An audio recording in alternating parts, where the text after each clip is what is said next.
Hey there, this is Pransh Verma and let's get start our next lecture on electrostatics. Okay, अब हम लोग पिछले lecture में Coulomb's law पढ़ चुके हैं. कूलम्स लॉ का बहुत इंपॉर्टेंट फंडा हमने समझा है, ड्रामेटिकली ही समझा है, बट हमने समझा है कि Q1 Q2 upon R square, that was the formula. Okay, अपन लोगों को ये भी पता चला कि the value of F12 is equal to F21, but if I put the vector on it, then I have to give a sign of negative of one of them. okay, एक में से किसी को. ओके, तो ये सब चीज़ें हमने सीखी थी कल. ठीक है, चलिए आज हम कुछ क्वेश्चन सॉल्व करेंगे और क्वेश्चन सॉल्व करके कुछ प्रॉपर्टीज़ जानने की कोशिश करेंगे. ठीक है, हाँ, और मैं आपको समझाने की तो कोशिश बहुत सारी चीज़ों की करूँगा, लेकिन अभी रुक जाओ. चलिए, there is a charge, the value of this charge is 3 electron and the value of this charge is 4 electron. Okay, the distance is between them is 5 metre. just find the value of force acting between them. Just find the value of force acting between them. So just simply put up the formula k q1 q2 upon r square. K की value 9 into 10 to power 9. This is 3e, this is 4e. Okay, the distance between them is 5, so 5 का square 25. Okay, so now just we have to do one thing कि इनके सबकी multiply करो. 9 या 27 चौका, 27 चौका, sir क्या बोल रहे हो 27 चौक 108, 108 e square into 10 to power 9. Okay, 10 to power 9 को एक काम करो, ये कर दो, 100 इंटू 10 टू पावर 7. क्यों कराए, दिख गया होगा 4. समझे यार भाई साहब, ये सब चीज़ें सीखनी होंगी आप लोगों को. 108 इंटू 4 कितना होगा, 8 चौक 32 और 4 into 10 to power e square into 10 to power 7. Okay, अब आपको ज़्यादा ही पूरा वैल्यू निकालना है तो you can apply the value of e square, that is 1.6 into 1.6 into 10 to power minus 19 into 10 to power 9 minus 19, that will come equal to 10 to power minus 38, and here is 10 to power 7. okay, मैंने just put the value of e की value याद होगी आपको, 1.67 into 10 to power minus 19 coulomb. okay, so here 432 into 1.6 into 1.6 बहुत ज़्यादा typical हो जाएगी calculation. you can do this thing. okay, whatever this x y z, I don't care. Okay, आप निकाल लेना भाई, मेरे को इतनी ज़्यादा वो नहीं है. And that will come equal to 10 to power minus 31 newton. This will be the force between them. जब ओके, मैं तो हमेशा यहीं छोड़ता हूँ, इसको यहीं छोड़ देता हूँ मैं क्वेश्चन को. ठीक है, इसको बोल देता मैं ज़्यादा 4.32 e square 10 to power minus 10 to power 9 newton. This would be the answer of mind, जब मैं अपने हिसाब से करता हूँ. लेकिन इफ़ यू आप लोग यदि ई की वैल्यू फाइंड करना चाहते हो तो ठीक है, पुट करो और आंसर निकालो. This is a simple question. Okay, हटाओ, चलो थोड़ा और बड़ा बनाए क्वेश्चन को. देखो अब स्टार्ट होगा वेक्टर है, सिंपल प्योर वेक्टर है, pure vector. 3 coulomb 3 electron volt positive और एक -3 इलेक्ट्रॉन वोल्ट है. This distance is 4 metre, this distance is 3 metre. Okay, so just find the value the force acting between A B C. Okay, so the force on net force on C, on charge C.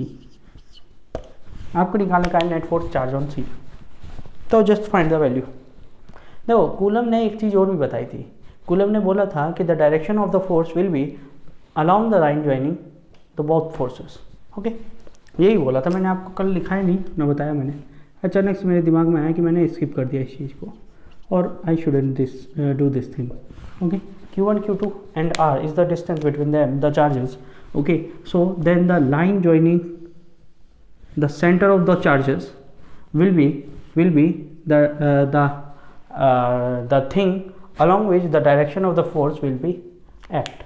Okay, इसी line के around along आपका जो force होगा electrostatic force वो work करेगा. Okay, इसी के along. अब यहाँ पे उसने ये नहीं बोला किस तरफ होगा, क्योंकि इस तरफ भी हो सकता है, इस तरफ भी हो सकता है. वो डिपेंड करेगा नेचर ऑफ द चार्जेस क्या है. यदि अपोजिट है तो टुवर्ड्स ईच अदर, एंड यदि सेम काइंड ऑफ चार्ज है तो away from each other. Okay, so now look at here. आपने कोशिश करी होगी, लेकिन एक चीज़ देखो यहाँ पे, हियर द फोर्स आपको कहाँ पे निकालना है, सी पे. सी से एक चार्ज यहाँ पे, एक चार्ज यहाँ पे. Okay, so this is positive, this is negative. तो at force of will be like this. ये चार्ज किस तरफ बुला रहा होगा, सी को. सी पे निकालना है ना आपको नेट फोर्स. किस पे निकालना है, सी पे. तो सी को देखो, सी पे किस तरफ फोर्स लग रहा होगा, इसकी वजह से towards this direction. And this is also a positive charge. This is also a positive charge. So ये भी क्या कह रहा होगा, पास आउट. क्या कह रहा होगा ये, पास आउट. सो नाउ जस्ट इसको एक एफबीडी बनाओ. एक ये रहा, एक ये रहा.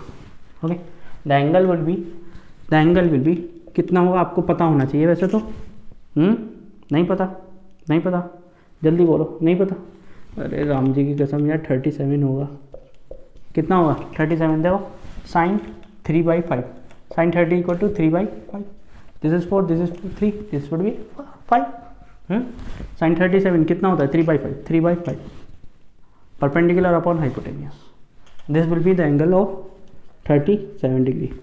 And this is force F1, this force FB FA, ये बोल देते हैं FA FB. Okay, and this is point C, this is FBD. Okay, दो फोर्स एक्ट कर रहे हैं along the with the angle of 37 degree. तो आपको नेट फोर्स तो निकालना आता है पैरेलल एक्सिस थ्योरम से, पैरेललोग्राम से, सॉरी आई से पैरेलल एक्सिस थ्योरम. मेरे को अभी सिस्टम ऑफ पार्टिकल चल रहा है, वहाँ पे मोमेंट ऑफ इनर्शिया चल रहा है, तो मेरे को याद आ गया पैरेलल एक्सिस थ्योरम. ओके, सो आपको नेट फोर्स निकालना है. आपको समझ में आ गया FA और FB के बीच का एंगल 37 है. You have to just put the value of parallelogram. Okay, और आपको नेट फोर्स तो मिल जाएगा, लेकिन पहले FA और FB की वैल्यू फाइंड करनी पड़ेगी. तो FA और FB की वैल्यू फाइंड करना आसान है. K Q1 Q2 upon R square. K Q1 3E Q2 3E upon R square, that is equal to 4 square. मैं K की वैल्यू नहीं रख रहा हूँ, देख लेना जरा ध्यान से. मैं आपको दिखा रहा हूँ सॉल्व कैसे करना है. ठीक है, now find the value of FB.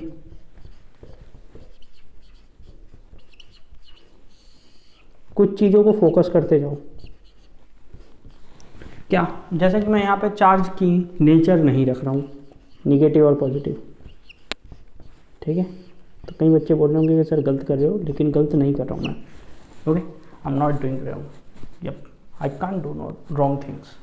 हाँ, स्पेलिंग्स में मिस्टेक होती है, उसके अलावा और कोई मिस्टेक नहीं होती मेरे पास. Okay, so now you have the FA and FB, दोनों हैं आपके पास K और E की स्क्वायर की फॉर्म में. मैं क्यों नहीं रख रहा हूँ अभी आपको बाद में समझ में आएगा. पहले आपको या तो मेरे जितना ज्ञानी होना पड़ेगा या फिर वेट करना पड़ेगा. ठीक है सर, मतलब अपना ज्ञान का बखान कर दिया आप. नहीं कर दिए तो कर दिए भाई. गलती दोहराई तो जा सकती नहीं है. हाँ, लेकिन इस पर ध्यान जरूर दिया जाएगा. अगर हाँ, चलिए, यही था फॉर्मूला. यही तो था फॉर्मूला. चलिए, पुट द वैल्यू यार. और इस FBD को हटा दो, क्योंकि ये रास्ते में आ रही है. कोई है तो है नहीं इसमें FBD में ऐसा जो आप लोगों को टिपिकल लगे. लग सकता है क्या, मेरी पॉट गिर गई.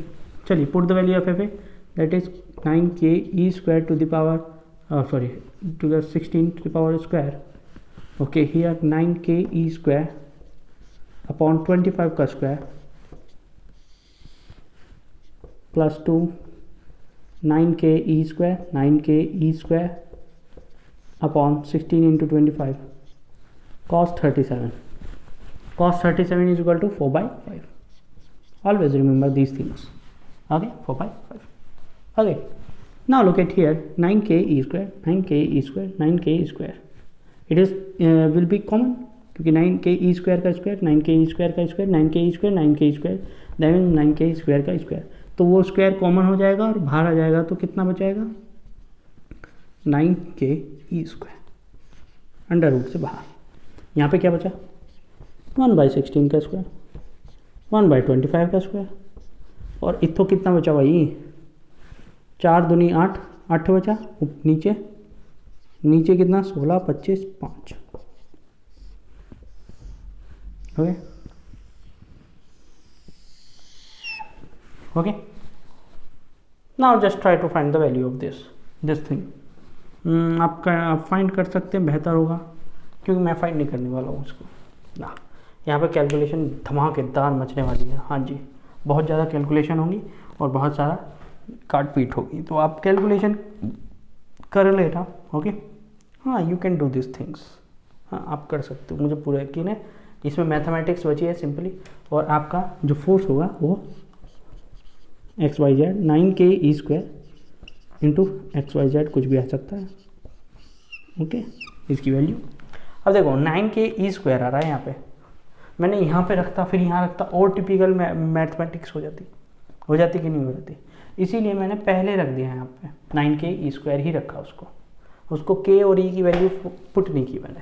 अब मैं यहाँ पे यदि पुट करूँ तो भी कोई दिक्कत नहीं है, और नहीं भी पुट करता हूँ तब भी कोई प्रॉब्लम नहीं है, कोई भी मेरे आंसर को गलत नहीं बोलने वाला है। यही तो जादू है, यही तो जादू है।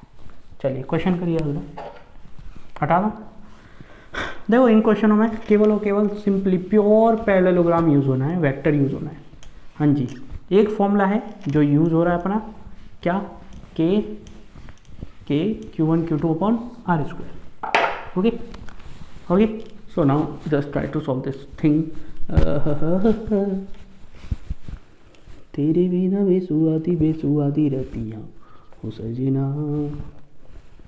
सुखी रे वो सुखी रे काटू रे काटे कटे ना, तेरे बिना बेसुआदी रतियाँ हो सजना, दम मारू दश्म दश्म दम प्लस क्यू।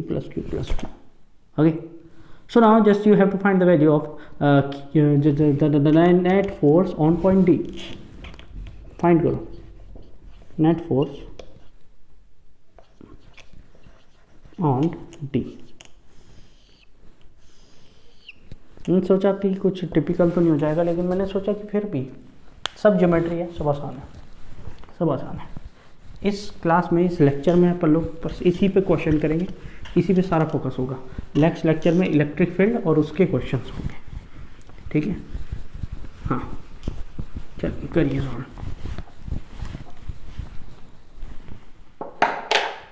करिए, नहीं हो रहा, देखो सारे के सारे पॉजिटिव चार्ज हैं, मतलब एक दूसरे को रिपल करेंगे। ये जो FA है वो किस तरफ कहेगा, इसको भाग मेरे से दूर, यहाँ यहाँ ही कहेगा। ये C कहाँ कहेगा, मेरे से दूर भाग, ऐसे। ये B क्या कहेगा, लाइन को ज्वाइन करो, और बेसिकली ये एंगल 45 डिग्री होगा, 45 डिग्री होगा। ओके, मैंने यहाँ कोई डिस्टेंस नहीं थी, sorry, that's my mistake. Okay, 1 metre 1 metre 1 metre 1 metre, this is square. Okay, so now just find the value of F net on the D. Okay, on the D you just have to do one thing, that find the value of net force. This will be 45, याद रखना, ये 1 है, ये 1 है, this will be √2। भाई Pythagoras लगाओ ना, 1 का स्क्वायर प्लस 1 का square, that will come equal to 2। Okay, so now we have to find the value of FA first. So the value of FA, that will come equal to K Q1 Q2, both are Q upon R square, that is 1 square K Q square, the value of FA। कोई दिक्कत? Okay, now just find the value of FC। oh sorry, reaction, इस ink की reaction FC, find the value of FC। Corona पुराना कुछ नहीं मेरे को, K Q Q upon 1 का स्क्वायर K Q स्क्वायर। हाँ, दोनों पे चार्ज कैसे ही मैंने K Q Q है, now just find the value of F B. Last में बोल रहा हूँ मैं, क्यों बोल रहा हूँ, क्योंकि इसमें थोड़ा सा अलग है, चार्ज तो सेम है क्यू क्यू, डिस्टेंस कितनी है √2 का स्क्वायर, हम निकाल चुके हैं वो चीज़, तो K Q square upon 2, this is F B. So now look at here, F C and F A are magnitude wise same, F A and F C are magnitude wise same, just focus on point D. यदि आप focus करेंगे इस point T पर, तो यहाँ पे 3 force हैं, 3 में से 2 को पहले ध्यान दे दो, F A and F C को, बी को बाद में देखेंगे। इनका नेट फोर्स निकालो जरा, कितना आएगा, दोनों के बीच में एंगल कितना है 90 डिग्री। जब 90 डिग्री होता है तो पैरेललोग्राम का फॉर्मूला 2 टर्म में कन्वर्ट हो जाता है, तीसरी टर्म कॉस वाली 0 हो जाती है, क्यों, क्योंकि cos 90 = 0। याद है ना ये चीज़ें, यदि ये चीज़ें याद नहीं है तो भैया ये चैप्टर बहुत टिपिकल हो जाता है आप लोगों के लिए। हाँ जी, दोनों की वैल्यू सेम है ना। यहाँ पे भी एक तुक्का है, मैं बता दूँ यदि, लेकिन ठीक है मैं अभी नहीं करना चाह रहा हूँ, क्योंकि मैं भी समझता हूँ कि आप लोग पिछले साल पढ़े थे ये सब चीज़ें, है ना। के क्यू स्क्वायर का स्क्वायर, के क्यू स्क्वायर का स्क्वायर, दोनों जगह के क्यू स्क्वायर है ना, तो ये क्या हो जाएगा 2k स्क्वायर का स्क्वायर, ये बाहर आ जाएगा, के क्यू स्क्वायर, अंदर क्या बचेगा √2। दिस इज द तुक्का, कि यदि दोनों फोर्सेज इक्वल हैं और दोनों परपेंडिकुलर हैं तो √2 की मल्टीप्लाई कर दो, एक में आंसर आ जाएगा, √2 की मल्टीप्लाई कर दो, एक में आंसर आ जाएगा। ठीक, तो नेट फोर्स इनका आ गया इतना, K Q square √2। Now just try to find the value of alpha, वो कितना होता है, perpendicular upon base, F A upon F C, यही होगा ना, यही होगा ना। वहाँ पे क्या था, √a² + b² + 2ab cos theta, और जब हम tan अल्फा का फॉर्मूला लगते थे तो आता था b sin theta upon a + b cos theta, ये फॉर्मूला था। थीटा की वैल्यू क्या है यहाँ पे 90, पुट करो, sin 90 1 cos 90 0, तो क्या हो जाएगा b अपॉन है, बी क्या होगा परपेंडिकुलर होगा, ए क्या होगा बेस होगा। तो यही आ गया। चीज़ें समझाने की कोशिश कर रहा हूँ मैं आप लोगों को, दोनों की वैल्यू सेम है, के क्यू स्क्वायर, तो 1 आ जाएगा रेशो, tan अल्फा 1 मतलब अल्फा = 45 डिग्री। ये सब चीज़ें मेरे को दिमाग बता रहा था खुद से, लेकिन मैं आपके लिए प्रूव कर रहा हूँ कि आप लोगों को याद रहे कि जो इन दोनों का नेट फोर्स आएगा, इन दोनों का, वो एक दूसरे से 45 डिग्री बनाता हुआ आएगा, ये होगा FAC कह दो उसको, मैं क्या कह दूँ FAC, क्योंकि नेट फोर्स नहीं है ये, नेट तो अब आएगा, FAC इस परपेंडिकुलर 45 डिग्री, और उसी लाइन में FB भी है, तो FAC और FB दोनों क्या से होंगे, सेम डायरेक्शनल होंगे। FAB और FB दोनों कैसे होंगे, सेम डायरेक्शनल होंगे, तो जो नेट फोर्स हो जाएगा वो क्या हो जाएगा, दोनों का एडिशन। मुझे पता है आप लोगों के लिए कंफ्यूजिंग जा रहा है, जा रहा है ना, हाँ सर जाना है, कैसे करें भाई, समझ में नहीं आ रहा सर, इतना टिपिकल है, क्यों ये फिजिक्स इतना टिपिकल है सर, मेरे को तो समझ में नहीं आता। मेरा भी यही हाल हुआ कर देता। कुछ नहीं कह सकते आप, जब तक आप इसका इंटरेस्ट नहीं लोगे ना, जब तक इंटरेस्ट नहीं लोगे तब तक आपको समझ में नहीं आएगा। एलसीएम लो, √2 कितना होता है 2, कितना होता है 2, के Q square 2k Q square कितना हो जाएगा 3k क्यू स्क्वायर अपॉन √2। मैंने भी जब तक फिजिक्स में इंटरेस्ट नहीं लिया था, तब तक फिजिक्स मेरे लिए भी बहुत टिपिकल थी, इतनी ज़्यादा टिपिकल थी कि मैं फर्स्ट बेंच पे बैठता था क्लास में, हाँ मैं फर्स्ट बेंचर था, ये याद रखना, फर्स्ट बेंच पे बैठता था लेकिन सोता था, हाँ, और इतना स्मार्टली सोता था कि टीचर एक बार पकड़ पाया बस आज तक। और मेरे वो बहुत अच्छे से, मतलब क्या नाम, जो हमारी बॉन्डिंग अच्छी थी मेरे टीचर के साथ, जितेंद्र सर नाम था उनका, और उन्होंने मेरे को कुछ नहीं बोला, उन्होंने बोला जा मुँह धो गया, ठीक है। उसके बाद मैंने कोशिश की नहीं सोऊं, लेकिन नींद आ जाती, क्या करूं, कुछ समझ में नहीं आता था, ठीक। लेकिन जब मैंने इंटरेस्ट जगाया अपना फिजिक्स में, तो फिजिक्स बहुत आसान होगी। मैंने 2 साल का सिलेबस 1 महीने में कवर किया था, क्योंकि इंटरेस्ट आ गया था मेरा, हाँ 2 साल का कोर्स, इंटरमीडिएट मेरे लिए 2 साल होती थी। ऐसा नहीं मतलब भाई हम फेल नहीं हुए भाई, हो 5 फेल नहीं हुए। 11th और 12th हमारे लिए पूरा सिलेबस कवर होता था।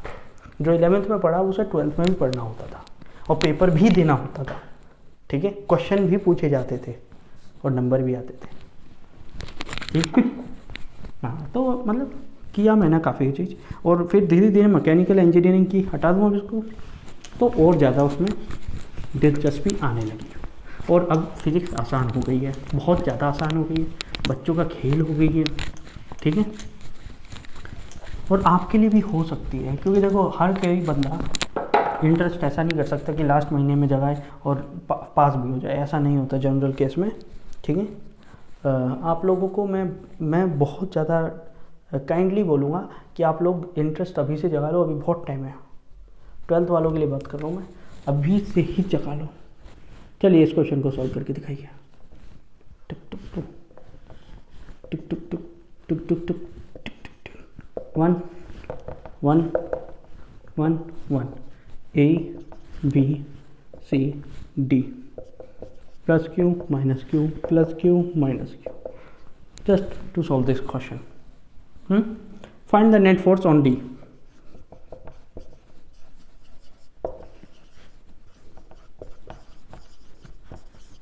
Just find the net force on D. Just try to find the value of net force on point D. निकालो, जल्दी निकालो।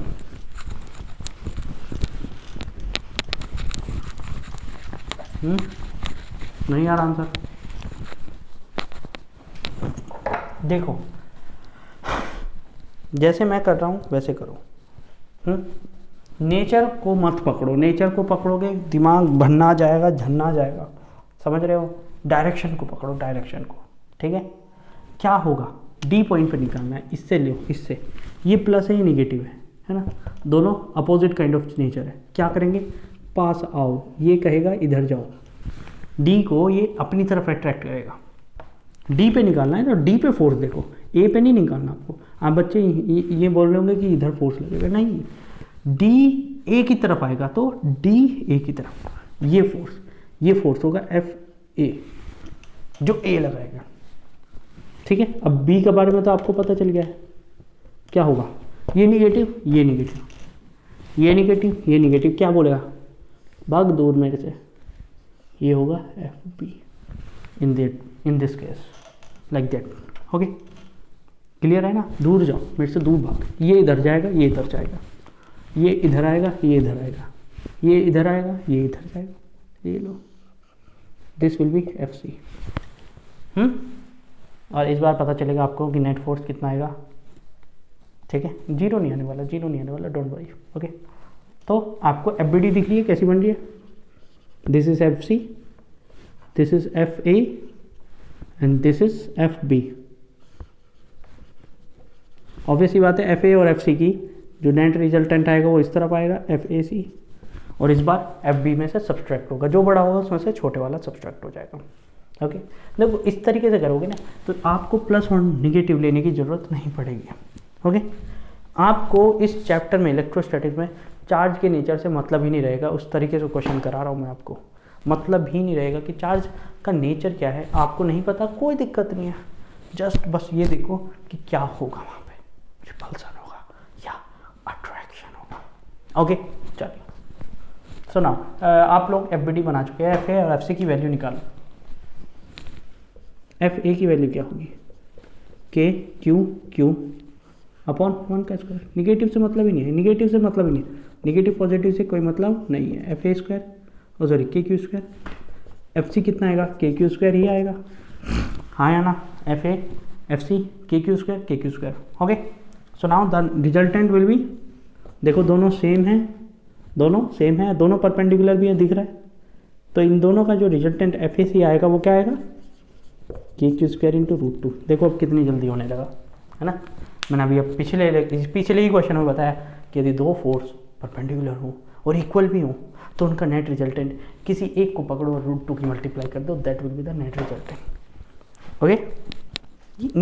ये क्या होती है, इनको बच्चे जो है ना ट्रिक मान लेते हैं इन्हीं चीज़ों को, और इन्हीं चीज़ों को टीचर रिप्रेजेंट ऐसे करता है कि इट जस्ट लाइक ए रामबाण, बहुत तगड़ा चीज़ बता दिया और ट्रिक है। कुछ नहीं है ये कुछ नहीं है, ये बेसिक चीज़ें हैं, इनसे टाइम बचता है, ट्रिक नहीं है ये फंडे हैं, ये चीज़ें हैं, ये फिजिक्स बोलती है ये ऐसा हो सकता है, आपको बस अप्लाई करने की आना चाहिए। कुछ नहीं है, बेसिक चीज़ें हैं, बेसिक, नई चीज़ नहीं है। मेरा मानना तो यही है कि फिजिक्स में कोई ट्रिक ही नहीं है। हाँ, अच्छा देखो, आपको ये पता चल रहा है इस बार FAC एग्जैक्टली B के पीछे होगा, क्योंकि ये एंगल 45 होगा और ये एंगल भी 45 होगा, है ना। ये सब ज्योमेट्री बता दे रही है आपको। देखो अब समझने की जरूरत, ज़्यादा दिक्कत नहीं आ रही है। नेट कितना आ जाएगा? अच्छा FB फाइंड कर लो पहले। KQ अपॉन बीच का डिस्टेंस √2 का स्क्वायर, KQ स्क्वायर अपॉन 2, ये होगा, है ना। ओके, अच्छा मैंने पीछे वाले क्वेश्चन में गलती कर दी थी शायद, है ना। मैंने √2 ही ले लिया था, यहाँ पे गलती कर दी थी, उसको सही कर लेना। मैंने ध्यान नहीं दिया, देखो 1 1 है तो √2 ही होगा, इसका स्क्वायर करना था, शायद मैंने गलती कर दी, पता नहीं, मुझे याद नहीं आ रहा। ओके, सो FAC बड़ा है या FB बड़ा है? देखो KQ square by 2, KQ square into √2 की वैल्यू 1.4, मतलब FAC बड़ा है। ऑब्वियसली बात है, ये अकेला है, वो दोनों है, ओके। और वो दूर भी है, FB दूर भी है। KQ square √2 minus KQ square by 2, हाँ, KQ square common, √2 minus 1/2, take the LCM 2, KQ square 2 √2 minus 1, वहाँ पे 2 √2 प्लस 1 आना चाहिए था आंसर, ओके। मैंने वो गलती कर दी थी, ध्यान नहीं दिया, ओके। ये होगा आपका आंसर। और this net force will be along this line, इस तरफ होगा, इस वैल्यू से वो नीचे की तरफ आएगा, ना जी, इस फोर्स से वो नीचे की तरफ आएगा, इसकी तरफ, और ये इस तरफ भागेगा, ये इस तरफ भागेगा या किस तरफ भागेगा वो पता नहीं, ठीक है। इस पर भी नेट फोर्स निकाल लो, इस पर नेट फोर्स निकाल लो ना, इस पर किस तरफ होगा, ये है ना, ये भी अपनी तरफ खींचेगा और ये इस तरफ खींचेगा, तो ये किस तरफ जाएंगे, ये इस तरफ जाएगा, ये इस तरफ जाएगा, वो इस तरफ आएगा। देखो दोनों निगेटिव हैं, रिपल्शन फोर्स होगा, लेकिन दोनों के दोनों पास आ रहे हैं, और एट सम टाइम दोनों का फोर्स इतना ज़्यादा हो जाएगा कि स्टेशनरी हो जाएंगी चीज़ें। बहुत कंसेप्ट है भाई साहब, बहुत कंसेप्ट है। ये किस तरफ जाएगा, ये देखो, ये किस तरफ जाएगा, देखो ये इस तरफ जाएगा, ये इस तरफ जाएगा, इसको लेके ये इस तरफ जाएगा, और ये इस तरफ जाएगा, लेकिन नेट फोर्स इस तरफ आएगा, ओके। और ये भी नेट फोर्स की तरफ से इधर से आएगा, सबके सब पास आ रहे हैं और सेम स्पीड से आ रहे हैं, सबके सब पास, देख पा रहे हो आप, देख पा रहे हो, सबके सब सेम वैल्यू से पास आएंगे, सबके सब सेम वैल्यू से पास आते जाएंगे। हटाओ, चलिए नेक्स्ट क्वेश्चन करिए। बस कितने सारे क्वेश्चन हैं कि दुनिया बदल जाएगी। एक जेई का क्वेश्चन करा रहा हूँ, 2003 में पूछा हुआ ये क्वेश्चन, 2003 में पूछा हुआ है क्वेश्चन, ठीक है। +Q - 2Q + 3Q, ये 1 metre, this is 1 metre, this is 120 degree, okay clear है। This is 1 metre, this is 1 metre and this is given to us 120 degree, okay। You just have to find the value net force on 3Q, find net force on +3Q, find करो।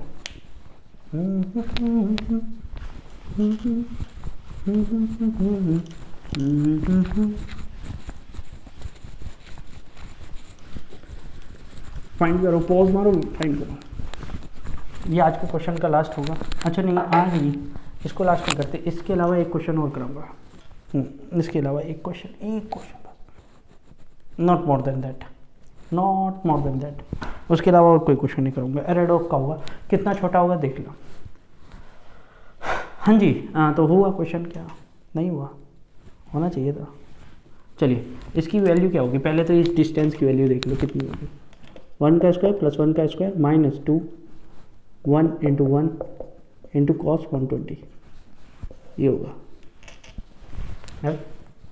Okay clear है, ये होगा इसकी value. Okay अच्छा, ये formula है trigonometry का, और यदि नहीं समझ में आ रहा है तो पैरेललोग्राम सोच लो यहाँ पे, पैरेललोग्राम, ठीक है। फिर लगा लो, ये दो एडजेसेंट लाइन है, this will be the thing same thing. Okay okay यार यही तो होगा।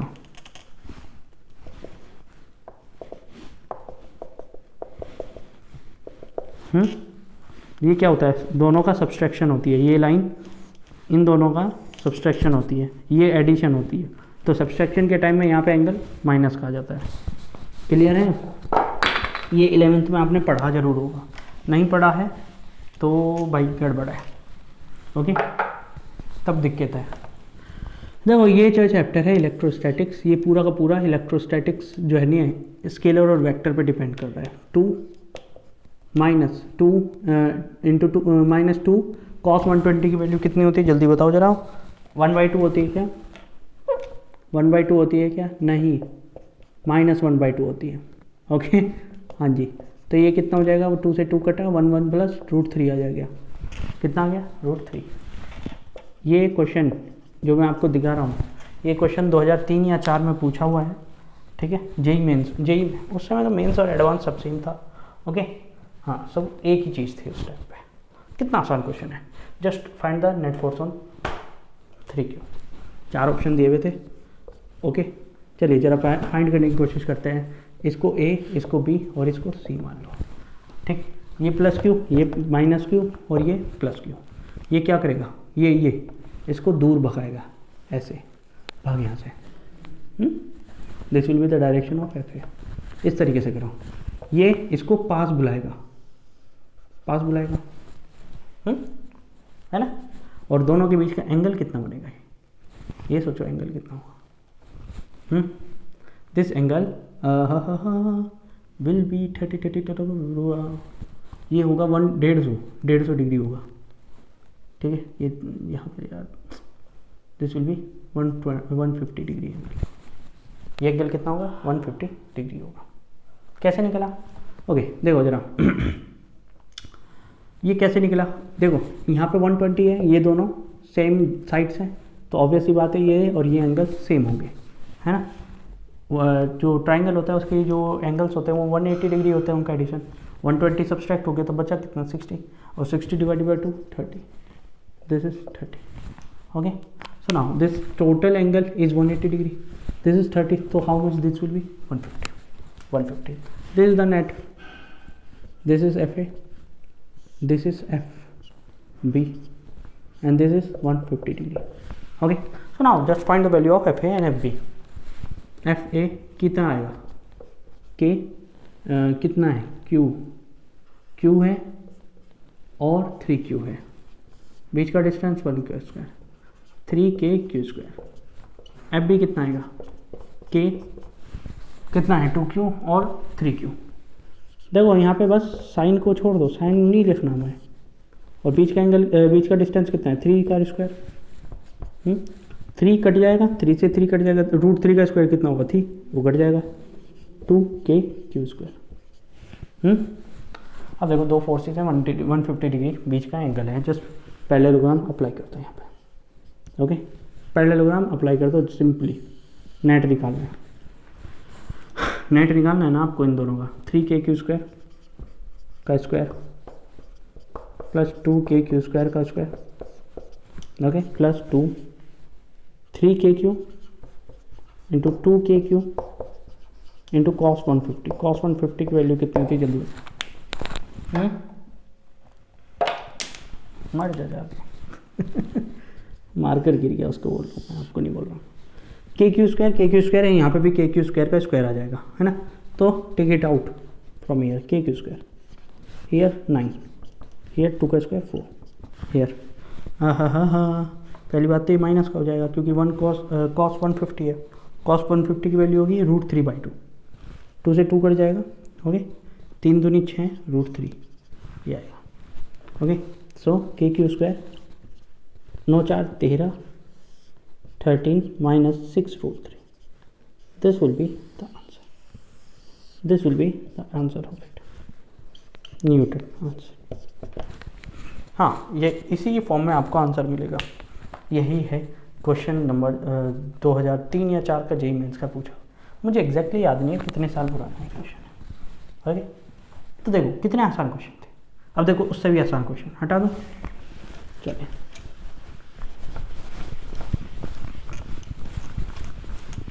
इलेक्ट्रोस्टैटिक्स के क्वेश्चन बहुत आसान है और इससे भी ज़्यादा आसान लगेंगे आपको इलेक्ट्रिक फील्ड के, कल को जब पढ़ोगे. चलिए, एक क्वेश्चन बता रहा हूँ आपको एरेडॉफ का और एक क्वेश्चन आपको घर के लिए दे रहा हूँ ताकि आप खुद से भी प्रॉब्लम सोल्व करें. एरेडॉफ ने एक घड़ी ली, घड़ी में इधर 12e का इलेक्ट्रॉन चार्ज, इधर 6e का, इधर 5e का, इधर 4e. ओह 5e थोड़ा पास हो गया ना, एक काम करो 3e पहले लिख दो, 4e 5e. Okay, this is 2e, this is e.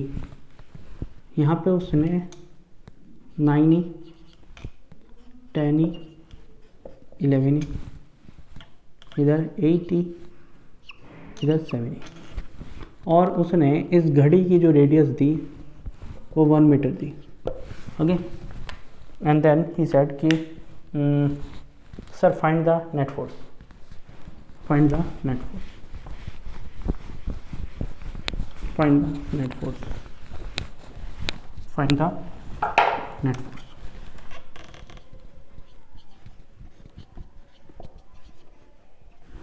Find net force कहाँ पे फाइंड करना है? On the charge E at the center, at the centre पे एक चार्ज E रखा है जिस पे आपको वैल्यू फाइंड करनी है फोर्स की. ओके, क्लियर है? क्लियर है? ओके, देखो इस E को ये 12 किस तरफ ले जाना चाह रहा है? इस तरफ. और 6E किस तरफ ले जाना चाह रहा है? इस तरफ. ऑब्वियसली बात है 12 वाला फोर्स ज़्यादा बड़ा है तो उसको हटना पड़ेगा, मतलब सब्सट्रैक्ट होना पड़ेगा और नीचे की तरफ जाना पड़ेगा, है ना. ऊपर की तरफ नहीं जा सकता, लेकिन इसका जो इम्प्रेशन है वो कम हो जाएगा. इसका जितना भी फोर्स है उसमें से 6e² का माइनस हो जाएगा. ठीक है, चलो जरा देखो इसका फोर्स. एक का फोर्स निकाल के दिखा रहा हूँ आपको, उससे आइडिया हो जाएगा कितना आएगा. 12e इंटू E/1 का स्क्वायर. ओके, ये F12 होगा. F6 लिखो, F6 कितना होगा? 6k ये हो जाएगा. ये 12k e² आ गया, ये 6k e² आ जाएगा.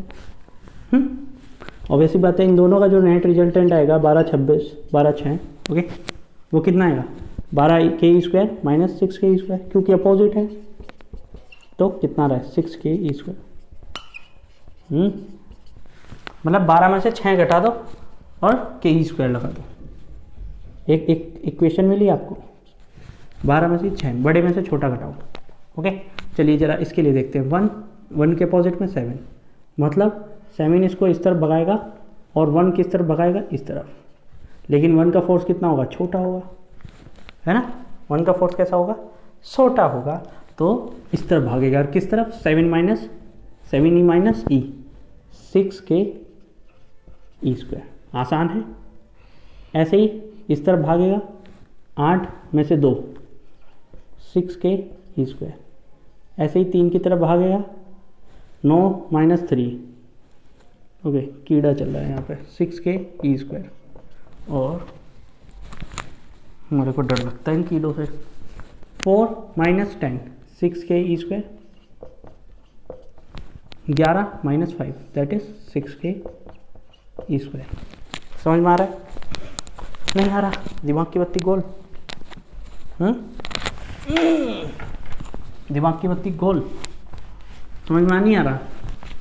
वैसा इसीलिए तो एरेडॉफ का क्वेश्चन है, इसीलिए तो एरेडॉफ का क्वेश्चन. अब देखो एफबीडी इसकी 6k e², 6k e², 6k e², 6k e², 6k e², 6k e². Okay, clear है? क्लियर है? FBD 6k² सबके सब है, सबको FF बोल दे रहा हूँ मैं, बाद में देखेंगे, सबकी वैल्यू सेम है ना, FF। ओके सुना लो क्या, ठीक है। एंगल कितने होंगे इनके बीच के? बेसिकली हम जो भी एक वॉच को देखते हैं तो ये एंगल होता है 90 डिग्री, ये एंगल होता है 60, ये होता है 30, याद रखिएगा। जहाँ पे 1 लिखा होता है वहाँ पे 3 से एंगल होता है 60, जहाँ पे 2 लिखा होता है वहाँ पे होता है एंगल 30, और जहाँ पे 12 लिखा होता है 3 से एंगल होता है 90। ये याद रखिएगा, ये कंसेप्ट है। दिस इज 30, दिस इज 60, और यहाँ पे भी सेम फंडा चलेगा, 30, 60 एंड दिस इज 90। क्लियर है? ओके अब फैक्टर करो, देखो एक्स एक्सिस में सबके फैक्टर करो। सबसे पहले f cos 30 है ना, और f cos 60, f cos 30, f cos 60, cos का फंडा जाएगा ना, इधर देखो f cos 30, f cos 60, इधर से भी आएगा f cos 30 plus f cos 60, है ना, और एक f तो है ही है यहाँ पे, प्लस f। ये कौन सी डायरेक्शन में फोर्स हो जाएगा? एक्स एक्सिस में। कौन से डायरेक्शन में? एक्स एक्सिस में। ये सारे फैक्टर है ना। अब जरा वाई एक्सिस में देखो, वाई एक्सिस में कुछ ऊपर जाएंगे कुछ नीचे जाएंगे। देखो इसका क्या जाएगा? ऊपर की तरफ जाएगा f sin 60, इसका भी ऊपर जाएगा f sin 30। इसका देखो, इसका नीचे की तरफ जाएगा कितना? f sin 30, इसका f sin 60, और इसका ये तो f है ही है ना। देखो f sin 60, f sin 30, f sin 60, f sin 30, opposite और इक्वल कट गए, है ना। तो y एक्सिस में तो केवल एक ही फोर्स है, और वो भी डाउनवर्ड, वो भी कितना है? कितना आसान है। कुछ लिखना पड़ रहा है क्या? नहीं, कुछ नहीं लिखना पड़ रहा। नहीं, बेसिकली यदि आप पढ़े लिखे हो ना बहुत अच्छे से, प्रैक्टिस होगी, पढ़े लिखे का मतलब ये नहीं है ABCD, मतलब प्रैक्टिस होगी आप लोगों की, तो बहुत अच्छा सा, बहुत आसान क्वेश्चन है। अब देखो fx तो ये है, fy आपका कितना आ गया? f, ठीक है, जिसकी वैल्यू कितनी थी? 6k²। Find the value of these things fx। Okay आपको दिख रहा है यहाँ पे f तो कॉमन ही है सब जगह। cos 30 की वैल्यू √3/2 इंटू 2 प्लस 2 बार है ना। cos 60 1/2 इंटू 2, वो भी 2 बार है, प्लस 1। ये 1 कहाँ से आया? f की वैल्यू, f भी तो है ना एडिशन लाइन के साथ, ये वाला f। ओके कॉमन ले लिया f को, तो 1 बचेगा वहाँ पे। 2 से 2 गया, 1 प्लस 1 2 एंड 2, तो ये आ गया 2√3 plus 2, 2 common, 2f√3 plus 1, this come fx and this is fy, this is fx, this is fy। Okay so now यदि आप लोग fnet निकालना चाहो तो दोनों के बीच में एंगल कितना होगा? fx और fy के बीच में एंगल कितना होता है? 90, है ना। तो there should be fx² plus fy², यही होगा ना। तो यहाँ पे क्या आ जाएगा? 2f√3 प्लस 1 का होल स्क्वायर, 2f√3 प्लस 1 का whole square plus f² common ले लो, बाहर निकालो।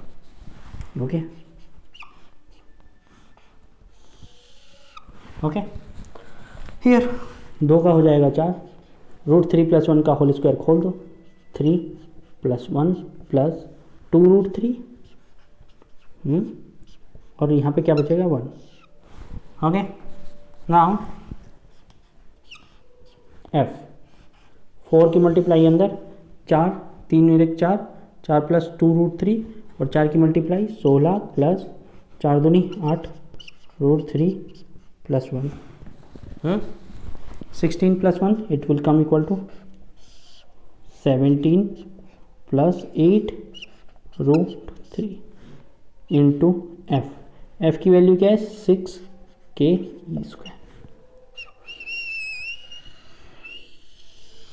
This will be the answer, this will be the net force in newton. जिसको समझ में आ गया बहुत अच्छी बात, जिसको नहीं समझ में आया ना, इससे अच्छी एक्सप्लेनेशन इस क्वेश्चन की कोई नहीं दे पाएगा, आपको नहीं दे पाएगा, ठीक है। इससे फास्ट ही एक्सप्लेनेशन देगा। क्वेश्चन बहुत आसान है, बहुत इजी है, कुछ नहीं करना, बस वेक्टर यदि समझ में आता है तो क्वेश्चन बहुत आसान है, कुछ है ही नहीं। इस इलेक्ट्रोस्टैटिक्स इसमें है ही नहीं कुछ भी, ठीक है। 6K² पे इलेक्ट्रोस्टैटिक्स फिजिक्स खत्म थी, उसके बाद स्केलर और वेक्टर मतलब फिजिक्स की जगह पार्ट ऑफ फिजिक्स और मैथमेटिक्स कंबाइन फॉर्म है, स्केलर और वेक्टर दोनों जगह पढ़ते हो तो वो चलती है, ठीक है। तो आज यहीं रुक जाते हैं, कल को इलेक्ट्रिक फील्ड स्टार्ट करेंगे इलेक्ट्रोस्टैटिक्स में, ओके। और तब तक के लिए फिर मिलते हैं, थैंक यू एवरीवन।